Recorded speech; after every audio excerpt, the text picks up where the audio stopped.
You know what, I'm not even gonna bother letting the fact that I have to start this video over again. Because I ran out of storage. Again.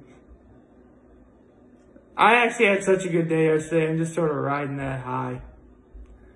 So, not only did I have, not only did I go to not one, but 2 openings yesterday, but call it serendipity, call it hype buildup, but you know what?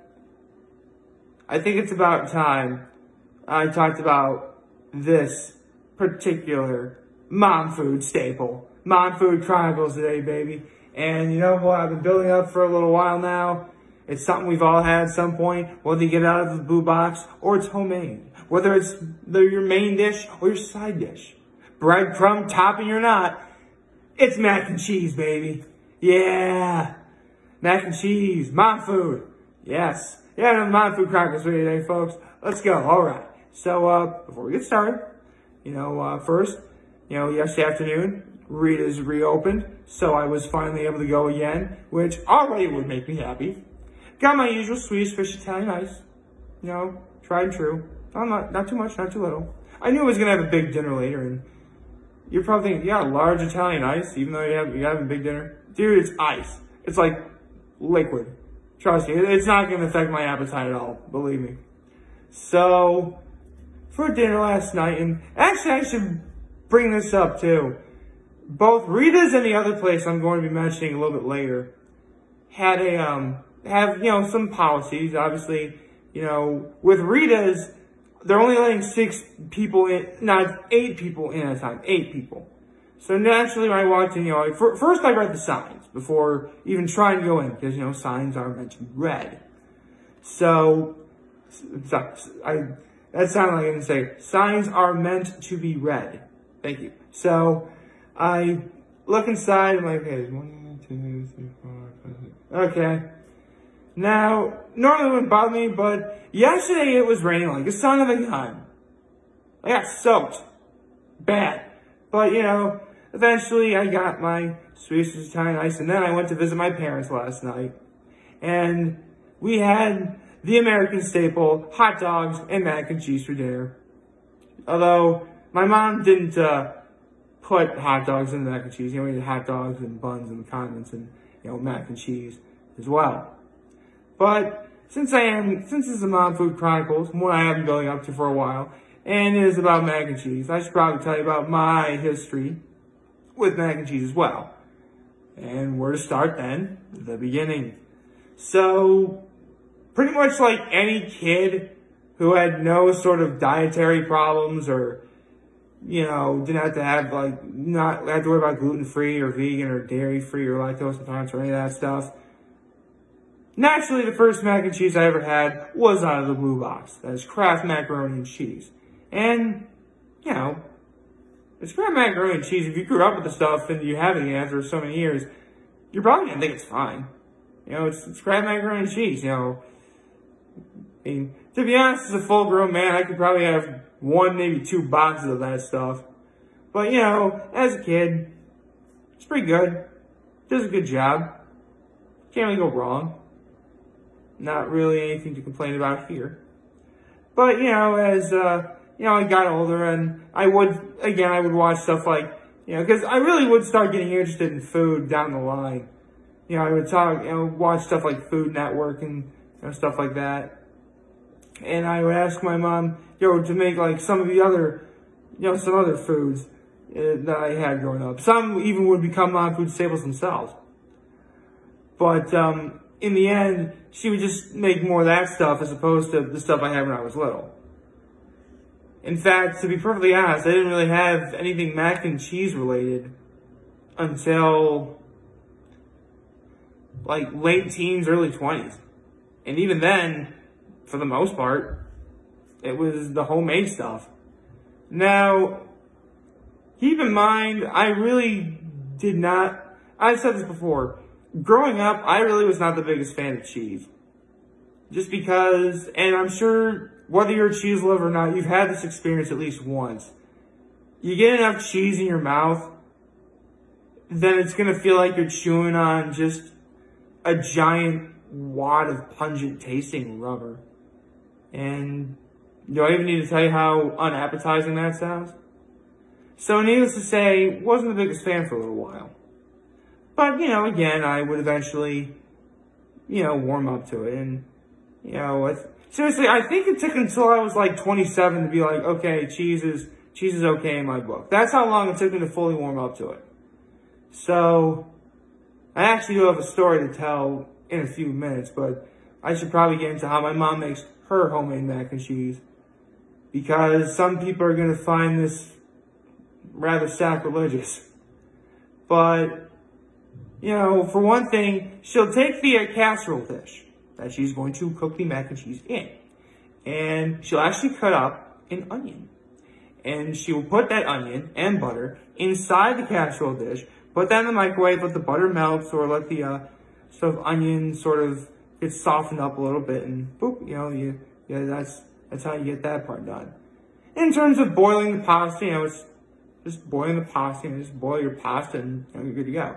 But, you know, in terms of the pasta she would use like the corkscrews. She'd use like those really thin, last night she had like the really thin sort of corkscrews. Not the cavatelli, not the corkscrews that look like they're elbow macaroni, only in the form of a corkscrew. These are the really tiny corkscrews or whatever. Or sometimes she would use shells. They worked as well for this. And in terms of cheese, my mom would use pretty much whatever cheese she has lying around. But one cheese she always has that she will personally go out and buy to make mac and cheese is the Cabot, or is it Cabo or Cabot? Or Cabot?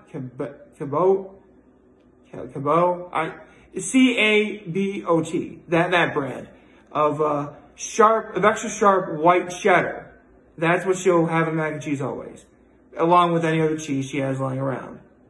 So it has a nice sort of white yellow color to it when you scoop it up out of the dish. And you're probably wondering at this point, where's the roux? My mother doesn't use a roux. Now you see where I told you that there may be some scrutiny around. I'll be honest, she can make a roux. She just uses, she's able to make a roux. She just found it a lot easier to just use a can of evaporated milk. And as someone who cannot make a roux to save his life, I have to say using the can of evaporated milk works wonders. Although personally, if ever I make mac and cheese, I definitely save the pasta water because it really does work. But yeah, that's so you know, she'll mix it all in the casserole dish. You know, and it took me convincing her to use a breadcrumb mixture to finally start using it. But her breadcrumbs of choice are plain Italian breadcrumbs. Yeah, that's all she uses for the breadcrumb crust, but man, this works. It all just works. I mean, sometimes she'll mix up, she'll put a little bacon in there, that's always really good.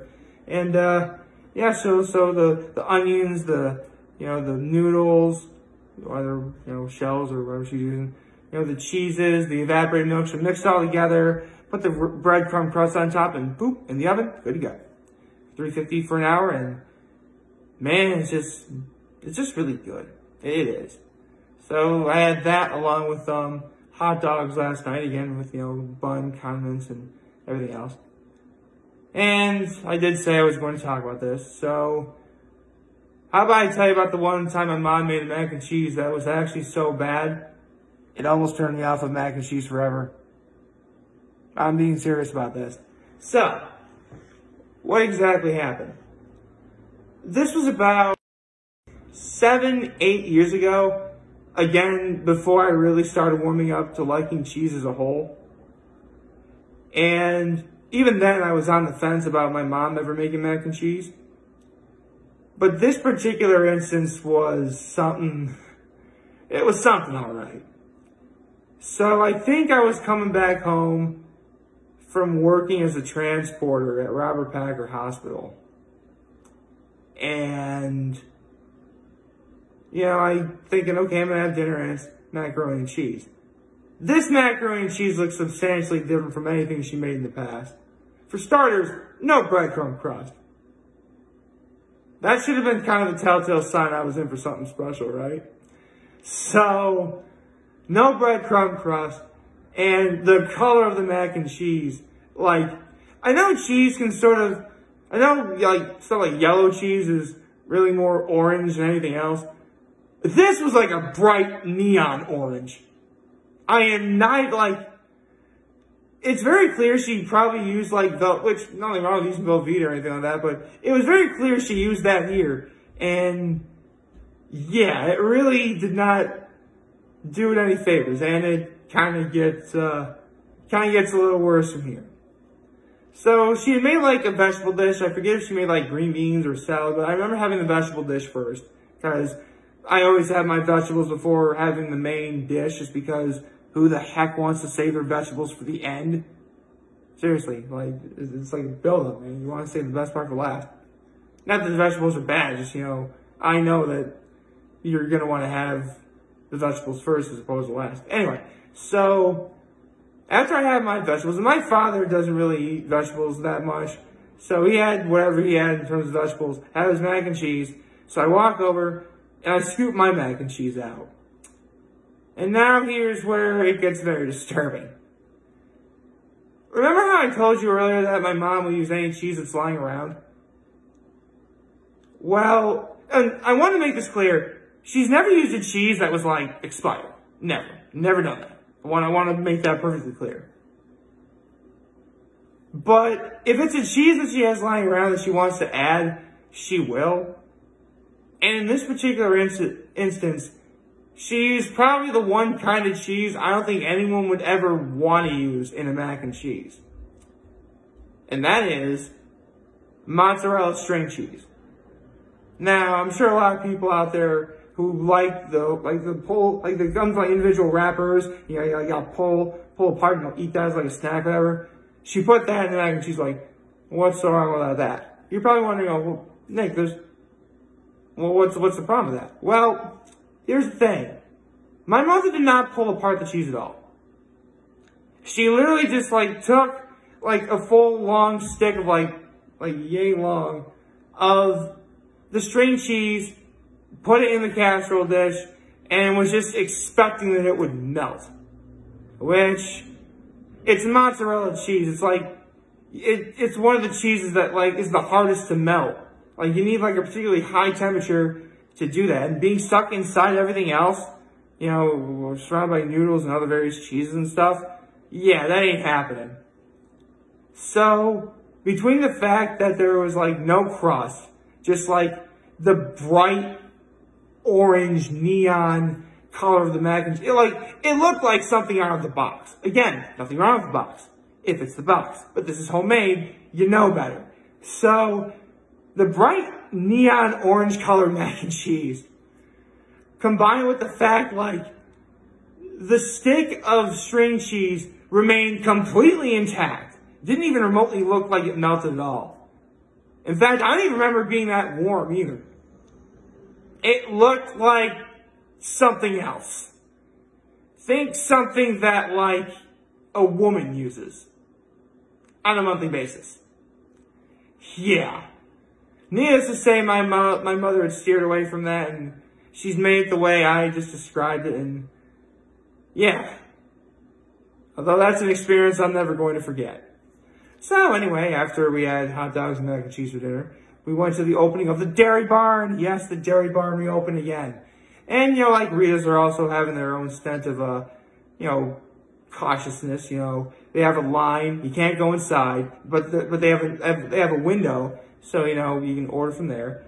And my mother had ordered a peanut butter swirl dish. In a dish. Peanut butter swirl, you know, vanilla ice cream, peanut butter swirl in a dish with a peanut butter topping. Although, she didn't really think it looked she didn't think it looked very appetizing. She goes, Mom, you ordered peanut butter topping. Peanut butter is like one of the thickest things you can put on ice cream. It's gonna look like that. You know, my dad didn't come with us because he wanted to lift weights. So my mother got him a chocolate shake made with vanilla ice cream because that is his milkshake of choice. And as for me, I got myself the tried and true caramel praline turtle. I mean, don't get me wrong, I sampled a lot of flavors that they have over the Dairy Barn. I sampled cannoli, bittersweet symphony, Kahlua, coffee almond Kahlua, I think is what it is. But yeah, I've had like a lot of, samples. But the one thing I've pretty much always gotten is caramel praline turtle. Why? Because as someone who originally had Baskin Robbins at the Arnott Mall, and whose mother had turned him on to pralines and cream, like, seriously, caramel praline turtle is about the closest thing that the Dairy Barn has to pralines and cream. Now, it's not pralines and cream, but it gets the job done, and sometimes it's really all you need. And again, it's really good. So, yeah. Yesterday was a fun day overall. And man, am I happy I got the mac and cheese mom food chronicle off my back. Seriously, I've waited to talk about this one for a while. I guess considering that we're getting to that time of year where, it's getting warmer, don't really need comfort food anymore. So it probably is going to be the last time for quite a while that I ever have my mom's mac and cheese again. It was nice to have it. And it was fun to talk about it here. So, yeah, I'm sure, needless to say, if my mom ever makes should you ever find yourself an opportunity to try my mother's mac and cheese, and you have it, you'll definitely like it, I think. You'll have a good time, for sure. Again, people make mac and cheese differently, and I just explained how my mom, made hers. Yeah, it doesn't use a roux, but I never use a roux when I make mac and cheese. Because, again, evaporated milk and pasta water, baby. That's what you got. That's what people aren't telling you. Besides, seriously, you save yourself a lot of, milk and butter and flour that you could use for other things down the line anyway. So, yeah. You now know how my mom made her mac and cheese. And how I sort of make mac and cheese. So, yeah, I hope maybe you picked up a tip or two. I'm just feeling so good right now. Hopefully, let's hope this carries on to the weekend, shall we? Like, favorite, share, hit the subscribe button, follow me on social media platforms, good on YouTube. I am very humbled with this video for all of you guys who watch and enjoy today. And hopefully you all have a wonderful, wonderful Saturday. And remember, ladies, I want to talk and share with me to let you know what's everybody. Take care and make good choices. And quite frankly, I do not think I actually did a happy Saturday, everyone. Happy Saturday, everyone!